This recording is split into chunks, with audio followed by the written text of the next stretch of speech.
Hi, I'm Jim O'Connell here in Boston. I teach at Boston University in the City Planning Urban Affairs program. I'm a member of the American Institute of Certified Planners, and I'd like to welcome you to today's mobile workshop of the Seaport. I also give walking tours, planning walking tours in Boston, and one of my specialties is what's new in the Seaport, a neighborhood that seems to change every month across the years. You may have been at the Seaport here in Boston at the last National APA conference here 10 years ago. There was a mobile workshop down in the Seaport, and what you're going to see today is an incredible amount of change that has taken place. Well, if you had been in Boston 10 years ago, much of this area would have been parking lots. It was built, the parking lots were on old wharves and where warehouses used to be, area that had been kind of abandoned after World War II. It was just sitting here as a development site. So you would have seen maybe some foundations being built, a couple new buildings, but in the meantime, it's like a whole new neighborhood has sprouted up.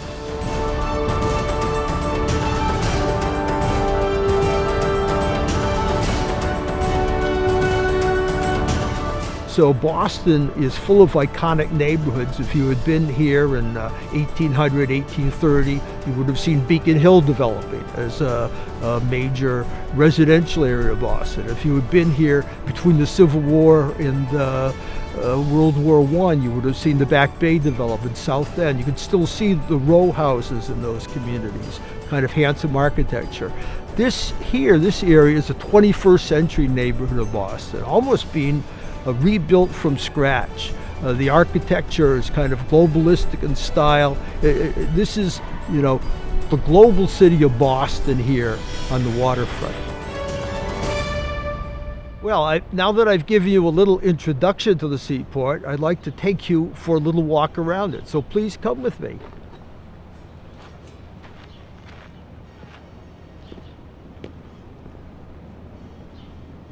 So we come around the bend here, and this is really a beautiful part of Boston.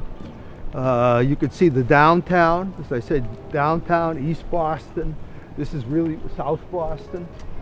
And you can see it all kind of unfolding. If you watch national sporting events, and it's a game from Boston, they often have this shot of the Boston skyline from this place here. So this has become kind of an iconic area, and you can see this harbor walk is a nice park area here, not just for walking, but it's got the green space and places where you could sit out and have a picnic or read a book or whatever. So it's a nice accessible space. And if you just stop here, this is an odd bit of history. They've done a nice job here. 1876, historic edge of Pier 2. So you've got Pier 1 is where we're going to walk to Pier 2. It goes all the way along to Pier 4, and then there are other piers beyond that. So this was, if you had been here in 1876, this would have been a very, very busy port with all kinds of goods and raw materials coming in and out of Boston right here. And it's all been disappeared basically since World War II.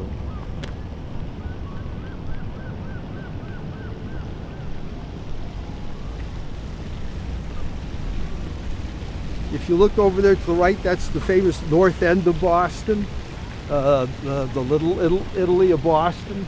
Straight ahead is the financial district of Boston. This here is another apartment building with restaurants on the ground floor. There is concern that there isn't enough socioeconomic diversity down here, that these are high-end units in terms of cost, and that more efforts really need to be made to ensure that you get a real variety of people from different economic and social categories. So this was a working port in the 18th, 19th century. This whole waterfront over here with these buildings ahead of us, this would have been where the Boston Tea Party took place. You can still see a replica ship of that over here. This is where all the ships would have been coming in from around the world at the time of the American Revolution and afterwards. The China trade, the India trade. There's an India wharf here. There's a Russia wharf where ships went to all these different destinations.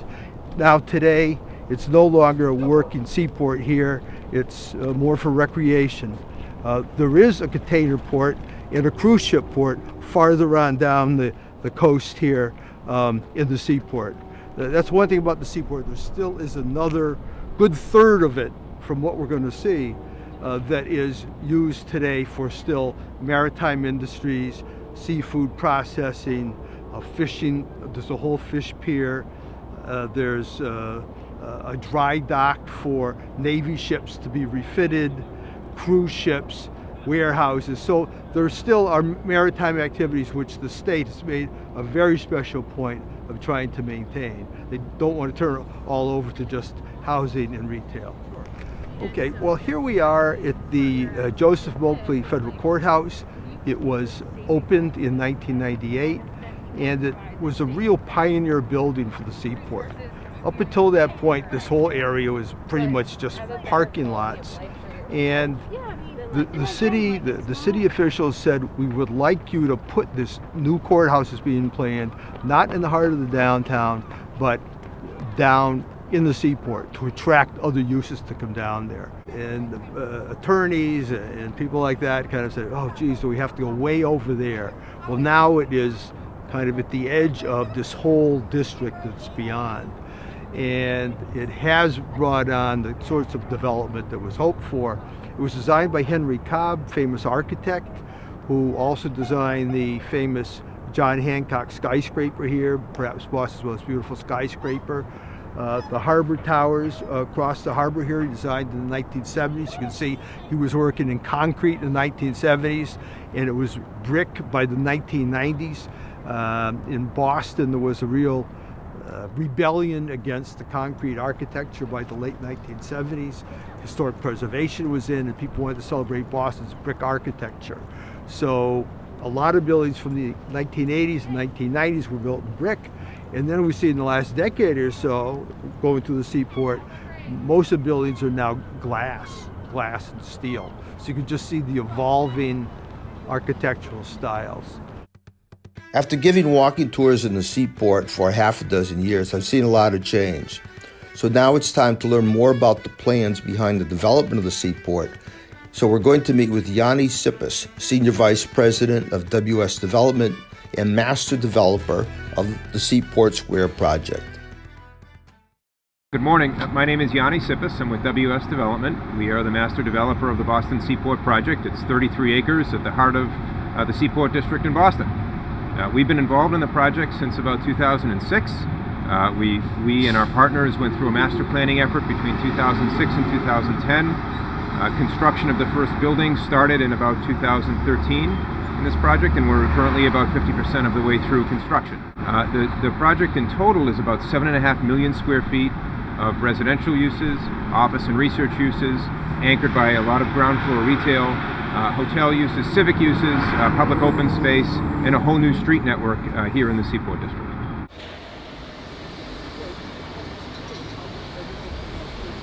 So we're standing right now at the heart of what is going to be the future of this neighborhood.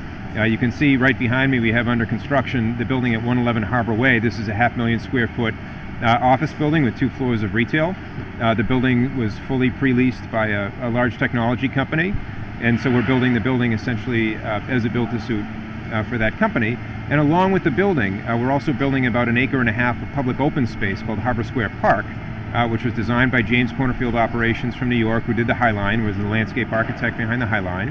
And it's going to be a very large, very public, very sort of organic feeling piece of public open space, which when it's finished will connect Boston Harbor to Summer Street, which is one of the major vehicular arteries in the city, and that will help to stitch together the entire neighborhood in a north-south direction. There's a lot of east-west vehicular connections, but this will be a pedestrian and bike only north-south connection between Summer Street, where the convention center and our major regional rail hub South Station is, and Boston Harbor. And we're very excited about that, and a big chunk of that is being completed along with 111 Harbor Way. This building will be finished in the fall of 2021, as you can see behind me. The lot where we're standing will also be able to accommodate an additional 1.5 million square feet of development, including another another office building for that same technology company, in addition to 2 residential buildings. So that as we fast forward 4 or 5 years, we'll be standing right in the heart of a large mixed-use sort of quadrangle that'll have a bunch of workplace, a bunch of retail and restaurant, a bunch of places to live, all anchored by an 1.5 acres of really beautiful public open space.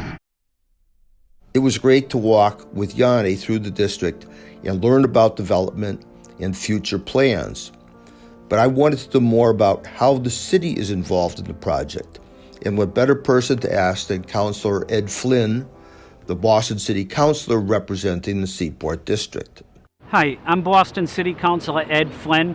I represent District 2, which includes the South Boston waterfront, the Seaport. I'm also a longtime resident of South Boston and retired from the U.S. Navy. What makes the South Boston waterfront exceptional is the people. It's a group of young professionals that are working here. It's a lot of older couples that are retired that were able to buy a condo here. But it's also the workers as well that are in the blue-collar jobs. They might be Teamsters, they might be longshoremen, they might be in the maritime or in the military. We have a big military presence in the South Boston waterfront. We want to protect those jobs, expand in those jobs, but make sure the economy is welcoming to everybody, but making sure this neighborhood is welcoming to everybody as well. We want to see a more diverse Seaport, a more diverse South Boston waterfront, and being more inclusive, inviting our Boston Public School children to the Seaport to learn about this proud history, learn about our heritage. This is also an area where immigrants arrived from Europe. So we want to make sure that our Boston Public Schools, the students are part of the Seaport and the future of the Seaport. We have a lot of open space here that people can use to relax, to walk, but we also want to make sure that the ongoing development includes open space and ensuring that basic city services are down here. We are lacking public safety down in the Seaport area, a police presence, a fire presence, and an EMS presence. So we kind of built a Seaport waterfront area without regard to basic city services, including a library and necessary transportation access. We have a lot of challenges ahead of us, but I also know we're capable of doing it. Councilor Flynn talked about the importance of the Seaport and its impact on the city, but I wanted to explore more issues related to it being a welcoming neighborhood. We're going to speak with Alice Brown, Chief of Planning and Policy at Boston Harbor Now, a nonprofit organization, to talk about the dynamics of using public space near the harbor. Thanks, Jim. I'm Alice Brown, and I'm the Chief of Planning and Policy at Boston Harbor Now. We're a 501c3 nonprofit that works across Boston to look at issues of access and resilience around the harbor. So that includes what's called the Boston Harbor Walk, which is 43 miles of publicly accessible space along the waterfront. For all of the miles of harbor walk that exist in the city of Boston, there is a rule called Chapter 91, and Chapter 91 is coming from way back in the colonial ordinances of the 1630s that said that everyone had access to the waterfront to fish, fowl, and navigate. And the recodification of Chapter 91 in the 1980s has allowed the Harbor Walk to be built. So when we talk about public access on the Harbor Walk, we mean that at minimum there should be a 12-foot right-of-way where people can walk. But over time, Chapter 91 has come to mean much more than that for the Commonwealth tidelands, for these filled areas. Because these used to be clam flats or, marshy areas where you could come and dig up seafood, etc. And as they were filled in over time, they had this new kind of jurisdiction, which is why Chapter 91 applies. People are really focused on making sure that this special ability for the people to come to the waterfront is there. And then a well-designed site is usually allowing for a significant amount of public open space. So again, it's not just that little piece of the waterfront. It's about 50% of any given parcel that's usually available and accessible to the public as outdoor open space.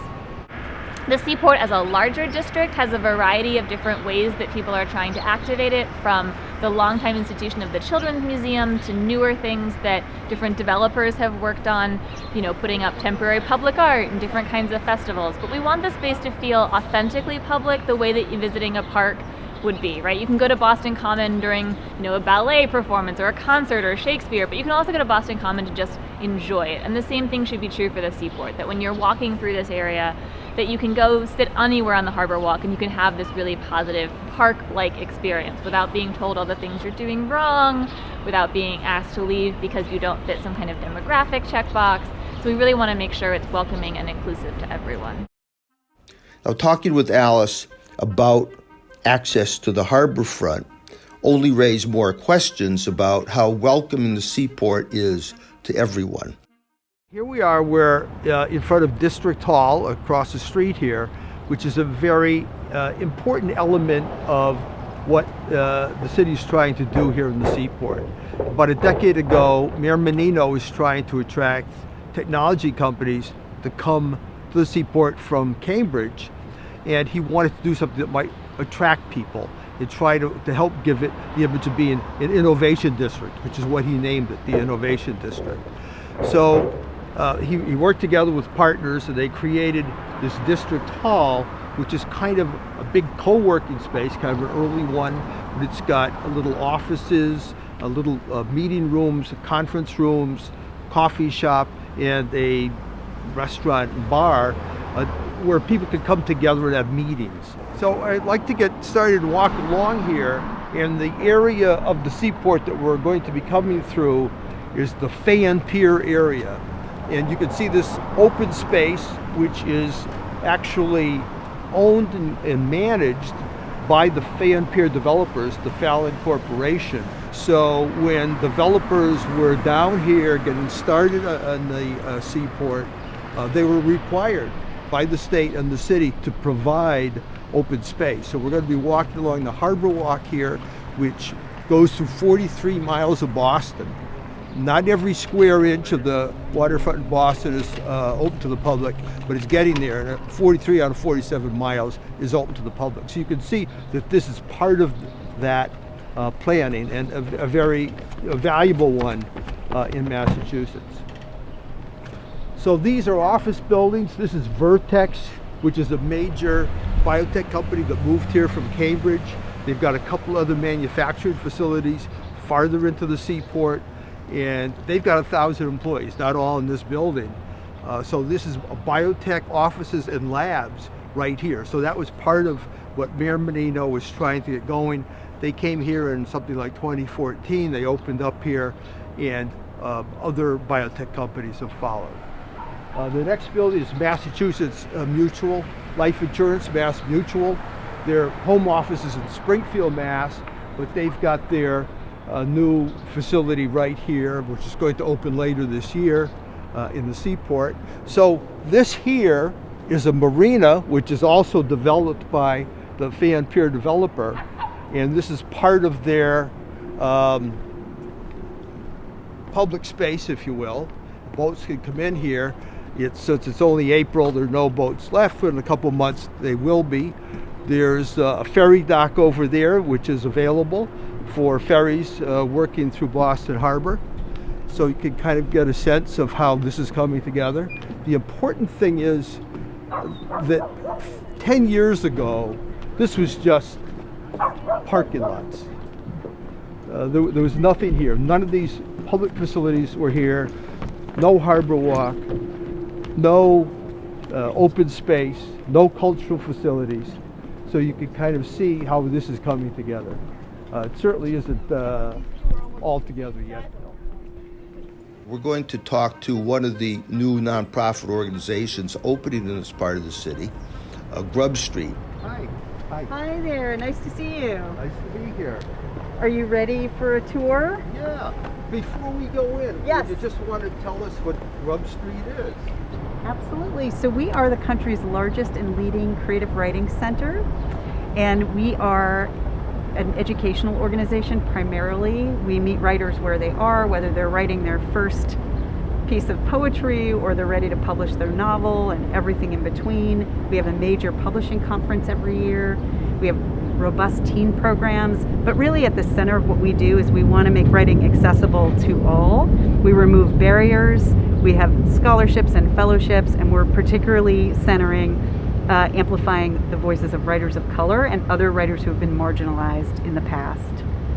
And with this move, we are moving from being primarily an educational center to a creative writing center with a stage and a cafe, living with a bookstore, as well as a podcast studio. So it's a really exciting and big shift for us. Are you ready to see the inside?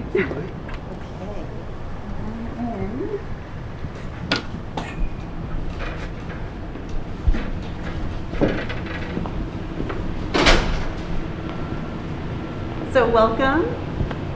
This is our cafe area. This cafe is very much going to be an amenity for the community that comes to use our space, browse the books, in classes upstairs. We're not interested in competing with Cafe Nero. We are absolutely committed to having affordable coffee and snacks. Because we're in an expensive part of town, we want our community to be able to come and spend the whole day with us. So that's the concept behind our cafe. And this beautiful space here is going to be occupied by Porter Square Books. We are working with them. They have a really wonderful bookstore in Cambridge. Really excited to partner with them. So they will be, in charge of the bookstore. So this is our second floor, and this is Grub Street, the school, you could say. This here is our community space. This is for our students and our instructors and our alumni and our community members who want to come and write, spend time with friends. We wanted to ensure, look at these views, it's just incredible. We wanted to make sure that the most beautiful part of this space was reserved for our community. So they can watch the planes landing, the big barges coming in. It's just an absolutely inspiring space. So these, I call these our Harry Potter bookshelves. They're my favorite design element. They're just a lot of fun. During the day, they will be open when we don't have anything on stage, and they will connect these two rooms, and people can shop, continue to shop. Wow. So the whole space, we worked really hard to ensure that we were squeezing every possible bit of activity and activation. Right. Well, it's very nice to be here, Eve. And I'd like to ask you about, how you got into this space and what lessons there might be for other people looking to put cultural organizations, into development in cities. Sure. I think it would be really important in the future for more spaces to be brought online successfully, for cities to have, I don't know if it's a division in City Hall, if it's a separate nonprofit, but some technical assistance for groups like ours to really help them through this process, because it's a daunting process. There are some challenges in the Seaport. It's an expensive neighborhood. I think it's known as a very white and expensive neighborhood, so I think there's some hesitancy with some folks of color in the city about whether they're going to feel welcome here. So those are some of the downsides to the neighborhood that we are really working on, ensuring that we create a space that is going to be welcoming and inclusive, and people are going to feel that way as soon as they walk in the door. And we're thinking about all the barriers we can move out of the way. But there are also a lot of people of color who are excited to be down here and belong everywhere in the city. I mean, everybody belongs everywhere in the city. So that's an exciting thing to lean into as well. Yeah. After talking with Eve, I gathered that community leaders are concerned about whether the Seaport will be welcoming to all. And this is a theme that just keeps coming up in conversations. I wanted to know more and sought out a community member who told me about his experiences in the Seaport. Recently, Seaport has just started becoming a little bit more inviting to multiple cultures. I mean, on a Saturday and a Sunday, you see a lot of different people, mixed race, mixed cultures, different cultures coming here to go to the restaurants and whatever Seaport has to offer, whether that's the harbor walk, some beautiful views, or cruises on the Odyssey cruises or Spirit of Boston cruises. But you still know, if you're a resident like me, I, as a African American or colored person, if I walk into a business and I'm a consumer just like everyone else in Seaport District, someone is looking at me and assuming that I'm a worker at the business. Some businesses and residences as well. For instance, my residence where I live, the concierge team is pretty much all minorities. And if I walk into my building where I live, someone's going to think that I'm a concierge. And that's not fair. It's uncomfortable. It's really like, it's just pure lack of exposure. I mean, to think that just because somebody black is coming into this business, it's because that they work there. And that's because a lot of residents here are not exposed to black business owners or somebody who's black that makes a decent income or just as much income as them, if not more than them. And they need to get exposed to that. I think Boston as a whole needs to get exposed to that.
Housing is one of the key elements of what makes a good neighborhood. It also determines what opportunities are available to residents, such as jobs, commercial amenities, parks, schools, and more. In Boston, housing is very expensive. But even in a hot housing market like Boston, the Seaport stands out as a high-cost area. We spoke with City Councilor Lydia Edwards, chair of the Housing and Community Development Committee, to hear how she championed the adoption of fair housing requirements in the City of Boston zoning code just this year. Boston is the first major city in the United States to incorporate fair housing amendments into its zoning code. Here's Councilor Edwards' take on the Seaport and housing.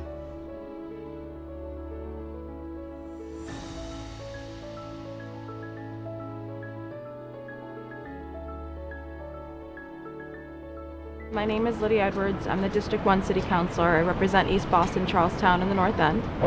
I'm also the chair of the Housing and Community Development Committee, as well as the chair of the Government Ops or Policy Committee, if you will, for the City of Boston City Council. I have worked for the City of Boston to prevent displacement and to work on housing policy. And so while the Seaport is not in my district, the way in which it came about and how it looks completely impacts the entire city. Our city is actually getting more diverse. Our city has one of the largest income inequalities. Our city is actually, it doesn't look anything like this place. This is not for the majority of people who live in Boston. Majority of people of color, majority of working class people are not welcome in the Seaport. It wasn't designed for them. And I think any neighborhood that is built, designed in a way that majority of people cannot access it misses the mark. It's a failure. So, could you tell us, what you've been promoting in the city related to fair housing, and how those policies can impact future developments, either in the Seaport or anywhere else in the city? Well, I'll tell you the reason why we had to take a different approach and look at how we got here. Most people assume when it comes to fair housing that the building is built, and so we'll do affirmative marketing. And we'll make sure everybody of all colors around the entire city knows that they cannot afford to live here. There, we're fair. It's too late. The building, a lot of the units are too small.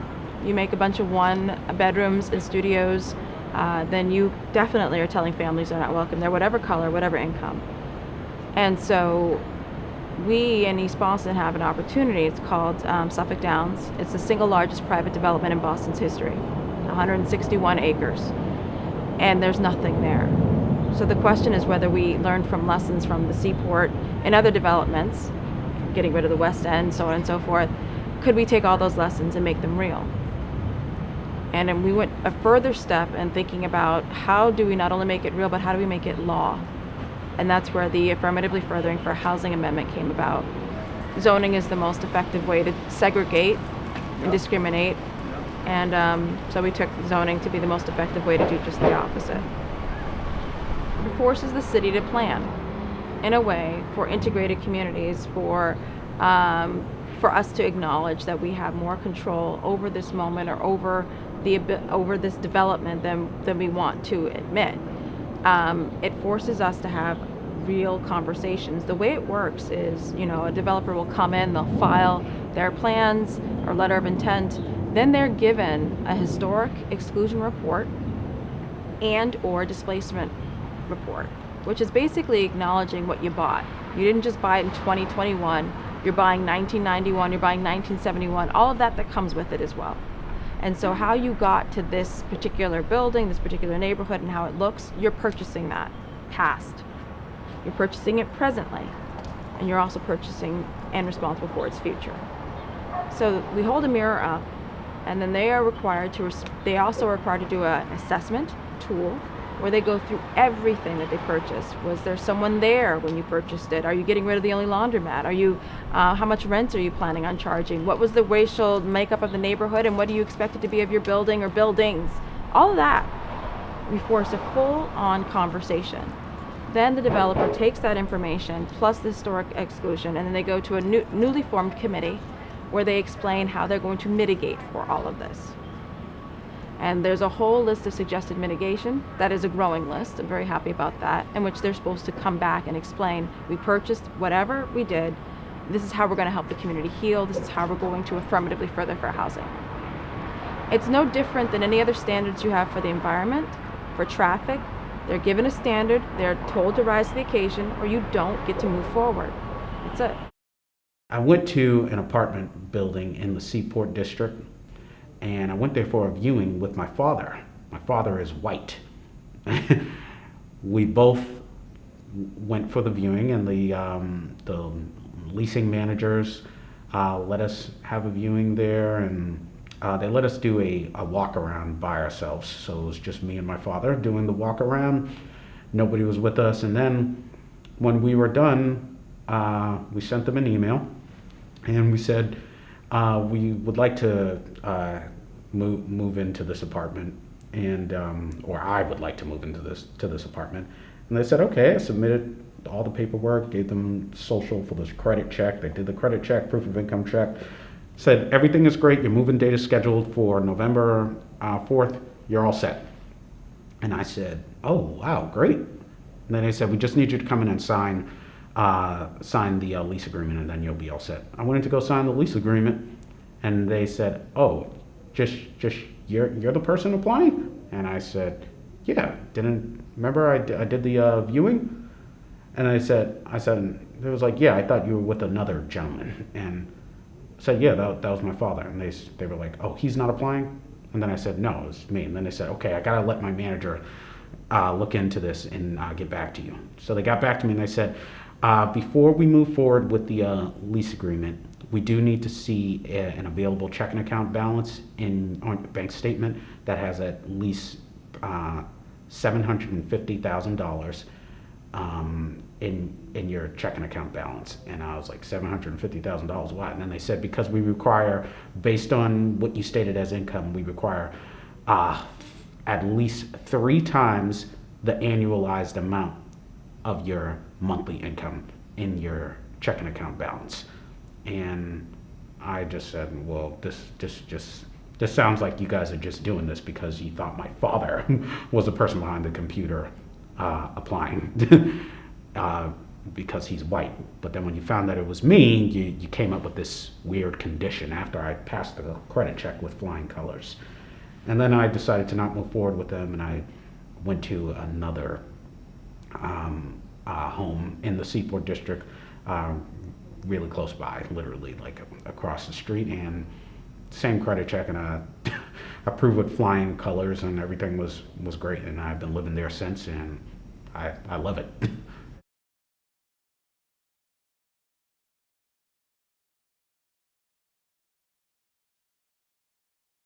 It's true. Fair housing has been part of the law since the 60s. I think we have defined it to mean to not discriminate for too long. I think that has been where we stop. So you shouldn't have a sign that says no blacks allowed. You shouldn't have laws that prevent people on Section 8. So fine. And we will come after you and prosecute you for doing bad things. But there's no way to really compensate or undo bad planning. If someone never intended for you to live there, they don't have to put a sign up that says no black people allowed, no poor people allowed, no immigrants allowed. You just design it in a way that they aren't welcome. You just make a bunch of studios at $3,000 a piece and say, look at all this wonderful tax revenue, and that's it. Another obstacle and challenge we've had down at the Seaport area is lack of affordable housing, lack of housing for low-income families, communities of color. We haven't focused on that in the past. It's been a mistake. We acknowledge that. But going forward, we are making changes. We've heard about many issues today, but one of the greatest challenges facing the Seaport are the rising sea level rise and vulnerability of the Seaport as it is located right in Boston Harbor. So you asked a great question about the difference between Boston Harbor and the Atlantic Ocean. One of the magical things about Boston that I often talk about is how it has huggy arms, by which I mean that there's the town of Winthrop to the north and Hingham to the, or Hull to the south, and Hull literally is like a mini Cape Cod. And between those two and the islands that I mentioned earlier, a huge amount of wave energy never enters Boston Harbor, which is why you can use ferries year-round here in the harbor. It's why we don't see big waves. This is a pretty stormy day in Boston, and you're not seeing giant white caps out on the water. All of this is because the harbor islands and those peninsulas create a tremendous amount of protection for the city. But even that protection isn't enough if we look at the projected storms that we could be getting 50 years from now. 20 years from now, there will be some things that we're concerned about, but certainly 50 years, even more so. So we want to make sure that any part of the waterfront in Boston is protected against 3 things. A major flood event that just is rainwater coming from the sky, a major flood event that involves storm surge and those major waves. So the waves themselves aren't going to be really big, but there can still be a huge amount of ocean that is coming in. If a storm arrived at high tide, a lot of the waterfront could potentially be inundated depending on its elevation. And then the third issue is just the future where there's a higher sea level, and so high tide today is about 12 feet above the low water line, and in the future it could be 15 feet, it could be higher, and so at that point certain parts of the harbor walk are going to flood more regularly. The things aren't built high enough above them to stay out of the water all the time. In general, this area is sort of prepared to flood if needed, and then you can come back from that. So there's a bounding back resilience component for individual buildings. What's not happening yet, but plans are being worked on for it, is to do integrated solutions that work across sites. So how can you build something where there's an elevated berm or a wall or something into the water, any kind of technique that is designed to keep the water out completely so that roadways don't flood, so that our subway tunnels or bus tunnels are not flooded, so that we have any kind of electrical systems underground that you can continue to access them during a flood. That systematic thinking has yet to be physically implemented here. Climate change is a major problem. A lot of these buildings were built before we addressed that issue. So going forward, the city is working closely with developers that they must address climate change, the sea level rise, as part of the planning process. And as we continue to map out what our short-term and long-term plans are in the waterfront area and in the downtown area, that has to be a critical part of it. And so many challenges still confront the Seaport District of Boston, and planners still need to address issues like climate change, housing inequities, public access, and more. Before we end our workshop today, I want to give you one last walk through the gateway of the Seaport. So this is Our Lady of Good Voyage Church. It was opened in 2016, and there was an earlier church by the same name that was located just across the street here. It was in the middle of this development parcel. So the developers said, if you'll move, we'll build you a whole new church. And this is a really nice facility. It's the physical gateway to the community. Before COVID, it was a place that really was open all day, every day. Anybody could go in and meditate. Besides church services, weddings, there were concerts, and it's just this nice little public place. So it's a nice gateway. But I also want to show you this park just across the way. So this here is Martin Richard Park, and it's named for this 7-year-old boy who was killed in the 2013 marathon bombings at Copley Square, Boston Marathon bombings. Very tragic, and they've dedicated this park in his honor because this is a children's park. It's right next to the Children's Museum, which is just in the building beyond, in this beautiful space by the Fort Point Channel. It does create some very nice park public space for children to come. Very, very active at children. It was designed by Michael van Valkenburg, who's a well-known landscape architect, works out of Cambridge. He's done the Brooklyn Bridge Park, the Maggie Daley Park on the lakefront in Chicago. And you can kind of see it's this kind of intriguing. It's a small space, but he's broken it up in so many different ways with bridges and places for children to play on. So it's a really nice park. So there were some good elements of public space here, though certainly more needs to be done.